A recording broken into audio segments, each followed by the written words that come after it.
King Gizzard and the Lizard Wizard. Wow. So, this is kind of a review of the tour closer at the Gorge in George, Washington. Uh, just an unbelievable show, but obviously before that, just an unbelievable tour. Just the increase in fans and because of that, I think obviously their ambition on this tour really stepped up and progressed. Um, like they realize what they got here now, and this could be a worldwide, global phenomenon, and it is at this point. It's getting there. It's slowly building to that. There they are, right there. Unbelievable tour. Like I said, live streaming every show. I saw my first show in Cleveland this year. Unbelievable. The whole tour, just unbelievable. The amount of songs and just the phenomenal playing night in, night out. Just unbelievable, historic, mythical, epic, obviously. But tonight, the Gorge in George, Washington. Whew, wow. Like, obviously, it was a 3-hour marathon show, so, you're going to get a lot of music, obviously, 3 hours worth of music. But, like, mostly this tour, they've been doing, like, this kind of, 4 to 5 sections a show or something, 4 to 6 sections, depending if they're playing 3 hours or whatever. So, yeah, they've been doing that. But it almost felt like in the first hour and a half or so of the show-ish, it seemed like they were jumping around, some different styles and kind of blending the sections together more maybe than they had in the past, which is interesting. Obviously, it's a different wrinkle they could give it, but they also played this show like it was the last show that that they were ever going to play. They play with that reckless abandon almost every night, but just the precision and the passion tonight, just like they were really trying. They're like, yeah, this is the tour closer, at least leg one, I guess, if you want to say, because we'll be back in 6 weeks on the West Coast and down south. But yeah, just they put up their all into this one. It was unbelievable. A lot of cool stuff. Obviously, like the blending of the Flight B741 stuff, blend that with, obviously the beginning, the microtonal section in the beginning, and then they kind of like started blending like Ice Death, Planets, Mushrooms, Lava, and Flight B741 songs, and incorporated some stuff from like Paper Mache, Dream Balloon, and Joey playing acoustic as well. Lord of Lightning, Balrog. Jesus fucking Christ. Holy fuck. Just blew my fucking mind. And just everything just was just so good. I can't even get over how good this show specifically was. Like, I think this is the best show of the tour. They really busted everything out on this one. Like, they got very innovative as well. So just a lot of memorable things happened in this show, obviously. Like I said, in the first hour and a half or so, I think they kind of like blended a lot of different styles, a lot of the rock, jammy, kind of folky stuff, like all the more rock-oriented, very rock-oriented subgenres all kind of woven in and out of each other. The beginning section of this show, and then they went into the synth table section, which I think this might have been the best synth table section they've ever done. I think it was like almost best of versions, or damn near best of versions of every single one of these the songs they chose. Like Extinction was ridiculous, like just absolutely fucking ridiculous. Like, I can't even I know I'm lacking a lot of descriptors here, but it just blows your fucking mind. You know, King Gizzard is one of those bands that just literally blows your fucking mind every fucking time. You need time to process what you've seen. You know, you watch them play the instruments, you know, when you're watching the stream or at the show or whatever. You're feeling it, you're listening to it, but it's hard to really process all of it. All you can say is, like, this band is like, they literally are like 6 fucking wizards out there, like, just creating all this fucking magic, from different genres to different environments to different improvisation elements as well. Obviously, at the live show, and you know, they're of course they're fucking funny, they're hilarious. The stage band is fucking top notch, obviously. So that, you know, the synth table, and then at that point they're going into the metal. No, they did the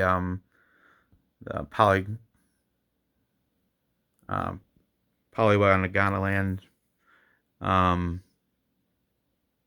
suite, I believe, in there.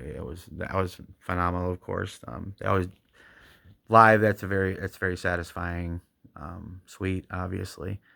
And then they got into the metal section.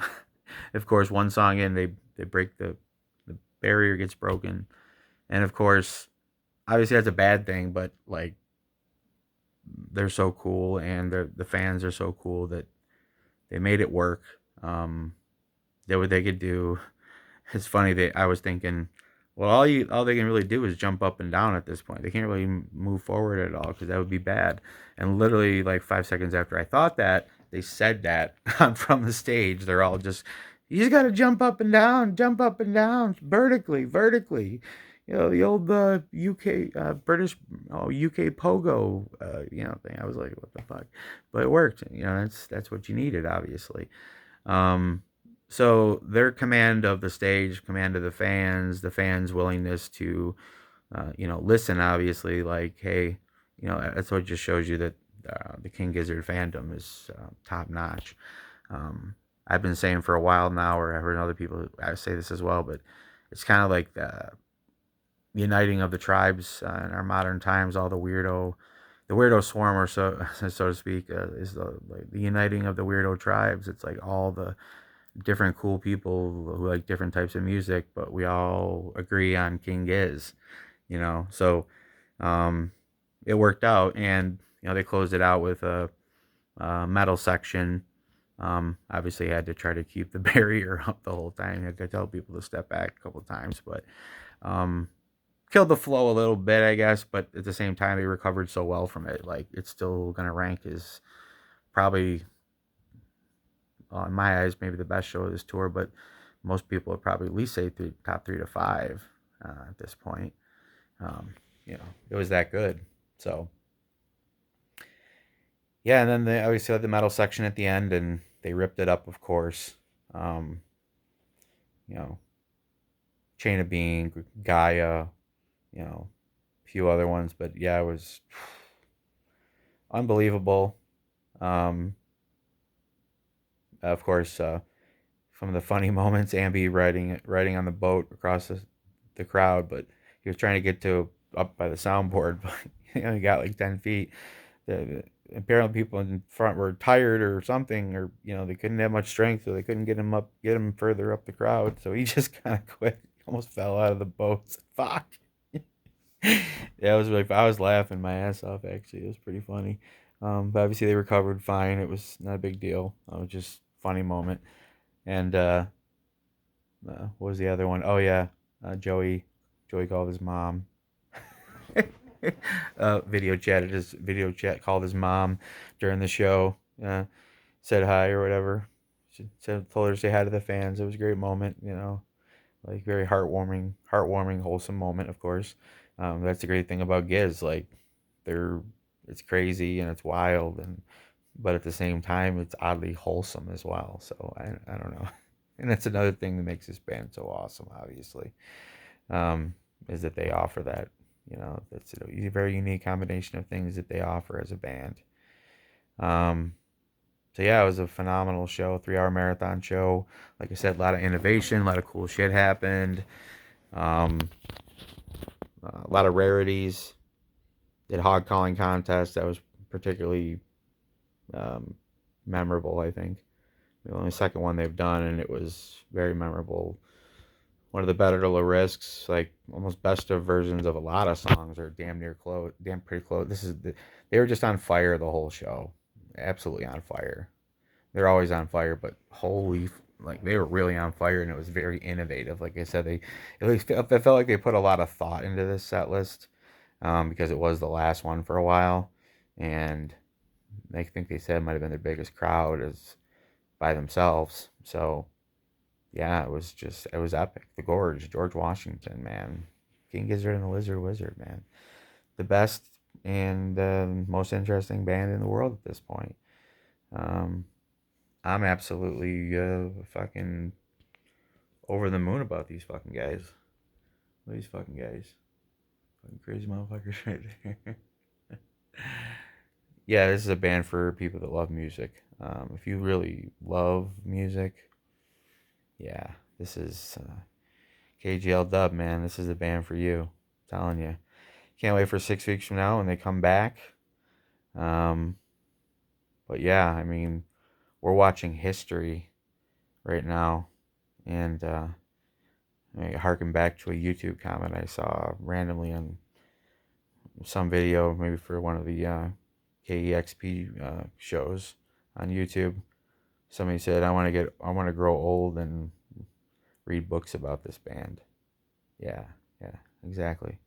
This is one of those. This is maybe like the only band right now that, um, who's young, that you can actually say this kind of thing about at this point. Um, they're a unicorn right now. As far as the thing, I mean, nobody's done the stuff that they've done. You know, the genre spanning, different concept albums, all different genres, and then to mix it all together live and to just be such consummate musicians and a consummate live band, consummate entertainers. It's just something that's never been achieved before. They're breaking new territory. They're breaking new ground. You know what I mean? It's unbelievable. Absolutely unbelievable. I can't wait to see where they go. I hope, mm,